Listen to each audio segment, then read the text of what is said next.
மாண்புமிகு தமிழக முதல்வர் ஐயா ஸ்டாலின் அவர்கள் எதிர்க்கட்சி தலைவராக இருக்கும்போது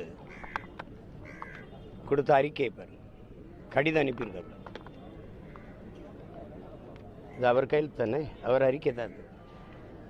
அதில் என்ன அவர் சொல்லிக்காரு பாருங்க, 10 முதல் 12 ஆண்டுகளாக NULM திட்டத்தின் சென்னை மாநகராட்சியில் தற்காலிக தூய்மை பணியாளராக பணியாற்றி வந்த 12,000 பேரை திடீரென்று பணி நீக்கம் செய்திருப்பது மிகுந்த வேதனை அளிக்கிறது.